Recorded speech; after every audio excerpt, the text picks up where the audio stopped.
এত সুন্দর ড্রেসটা পরার রহস্য আসলে এটা সম্পূর্ণ আমার গুরুজির, রুমি করিম স্যারের।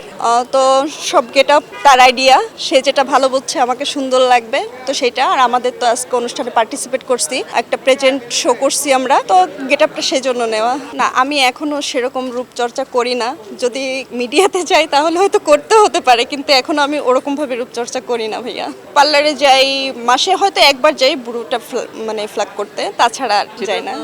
মাঝে মধ্যে জাস্ট ওইটুকুন, আর মাঝে মধ্যে হয়তো যদি মনে করি একটু ফেসিয়াল করার প্রয়োজন আছে তখন, কিন্তু অন্য সব কারণে যাওয়া হয় না বেশি। এখন সম্পূর্ণ নিজেকে নিয়ে ব্যস্ত রাখার আছে, যে যদি বলবো না যে করব না, উপর আল্লাহ তো আছে, যে আমাকে ভালোবাসবে, সম্মান করবে, আগলায় রাখবে। আসলে যে সম্মান করে সে সবকিছু পরিপূর্ণ দিয়েই সম্মান করে, তার মতো করে সে চেষ্টা করে তার শখের নারীকে সম্পূর্ণ রাখতে। তার যদি কিছু নাও থাকে তো শখের নারীকে ভালো রাখার সে চেষ্টা করে, তো সেই ক্ষেত্রে তো টাকা পয়সা সে ইনকাম করবেই। এখন এইটা তো বলতে পারি না ভাইয়া, কারণ আপাতত তো বিয়ের চিন্তাটা নেই।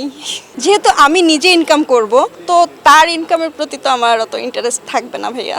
এইরকম করে কোনো জেলার নাম বলবো না, কারণ সব জায়গার মানুষ ভালো মন্দ দিয়েই, এমন না যে এক জায়গার মানুষই খারাপ। তো অন্য কোনো জেলা না, যদিও বিয়ে করি তাহলে আমি আমার খুলনা জেলার ভেতরেই বিয়ে করব। আল্লাহ, আমার তো বিয়ে নেই, কোনো কিছুই নেই, তো হানিমুনের কথা কি করে বলবো। ইচ্ছা আর বাংলাদেশের ভেতরে যে কয় জায়গায় ঘুরছি, তো সব থেকে ভালো লাগছে কুয়াকাটা, তো তাকে নিয়ে আমি কুয়াকাটায় যাব। না, আমার এতটা আশা নেই, টাকার জন্য না ভাইয়া, ভালো লাগার জায়গা তো আছে আমার। আসলে আমি মানে দেশের ভেতরেই থাকতে চাই, আমার কখনো ইচ্ছা হয় না যে আমি দেশের বাইরে যাব। কোনো কার্যক্ষেত্রে যদি কখনো যাওয়া হয় সেটা আলাদা কথা, কিন্তু আমার সবসময় দেশের ভেতরেই থাকতে ইচ্ছা করে।